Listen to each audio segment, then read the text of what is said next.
Perbuatan noda di Gibea. Hakim-Hakim 19. Terjadilah pada zaman itu, ketika tidak ada raja di Israel, bahwa di balik pegunungan Efraim ada seorang Lewi tinggal sebagai pendatang. Ia mengambil seorang gundik dari Betlehem Yehuda. Tetapi gundiknya itu berlaku serong terhadap dia, dan pergi daripadanya ke rumah ayahnya di Betlehem Yehuda, lalu tinggal di sana 4 bulan lamanya.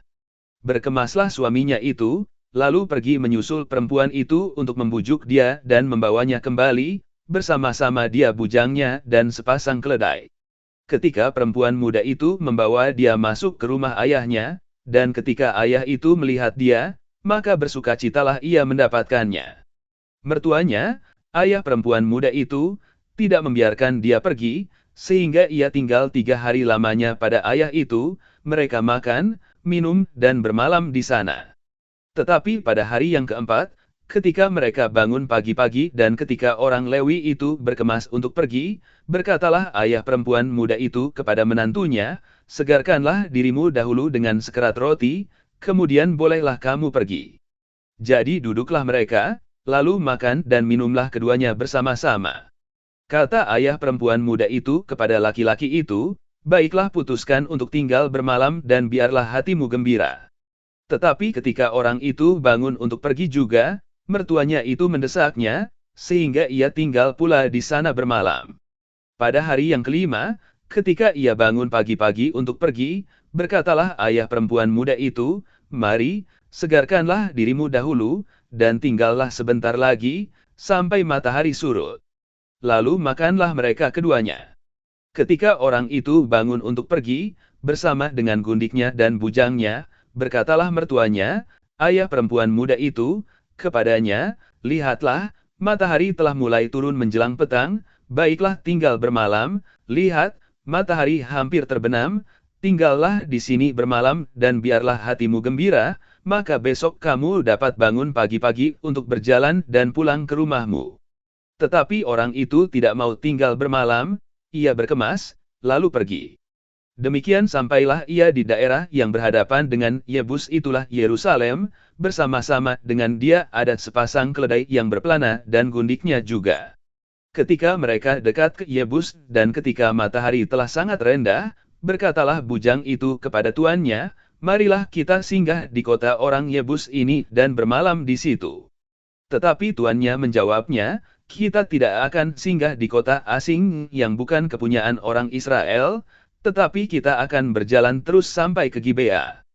Lagi katanya kepada bujangnya, "Marilah kita berjalan sampai ke salah satu tempat yang di sana dan bermalam di Gibea atau di Rama."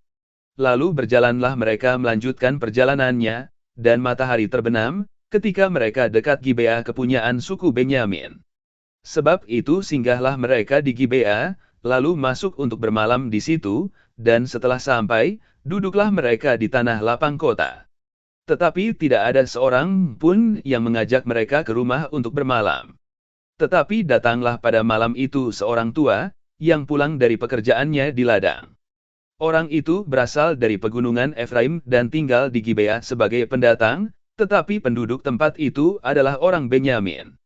Ketika ia mengangkat mukanya dan melihat orang yang dalam perjalanan itu di tanah lapang kota, berkatalah orang tua itu, "Ke manakah engkau pergi, dan dari manakah engkau datang?"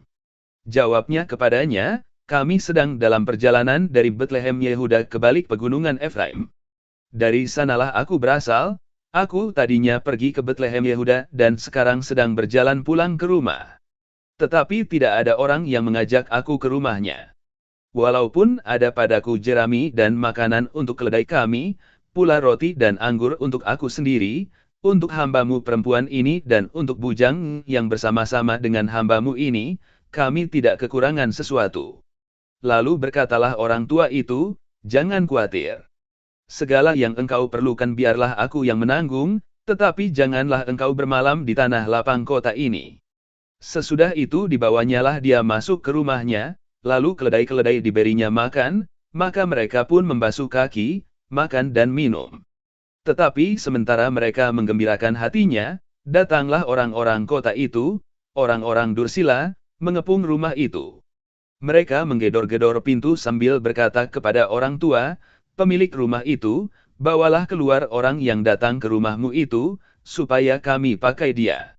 Lalu keluarlah pemilik rumah itu menemui mereka dan berkata kepada mereka, tidak, saudara-saudaraku, janganlah kiranya berbuat jahat, karena orang ini telah masuk ke rumahku, janganlah kamu berbuat noda. Tetapi ada anakku perempuan, yang masih perawan, dan juga gundik orang itu, baiklah kubawa keduanya keluar, perkosalah mereka, dan perbuatlah dengan mereka apa yang kamu pandang baik, tetapi terhadap orang ini janganlah kamu berbuat noda. Tetapi orang-orang itu tidak mau mendengarkan perkataannya.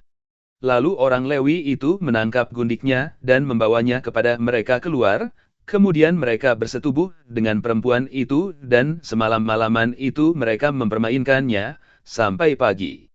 Barulah pada waktu fajar menyingsing mereka melepaskan perempuan itu.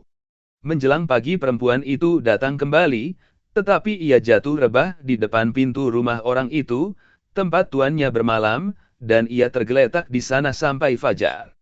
Pada waktu tuannya bangun pagi-pagi, dibukanya pintu rumah dan pergi keluar untuk melanjutkan perjalanannya, tetapi tampaklah perempuan itu, gundiknya, tergeletak di depan pintu rumah dengan tangannya pada ambang pintu. Berkatalah ia kepada perempuan itu, bangunlah, marilah kita pergi. Tetapi tidak ada jawabnya. Lalu diangkatnyalah mayat itu ke atas keledai, berkemaslah ia, kemudian pergi ke tempat kediamannya. Sesampai di rumah, diambilnyalah pisau, dipegangnyalah mayat gundiknya, dipotong-potongnya menurut tulang-tulangnya menjadi 12 potongan, lalu dikirimnya ke seluruh daerah orang Israel. Dan setiap orang yang melihatnya, berkata, hal yang demikian belum pernah terjadi dan belum pernah terlihat, sejak orang Israel berangkat keluar dari tanah Mesir sampai sekarang. Perhatikanlah itu, pertimbangkanlah, lalu berbicaralah.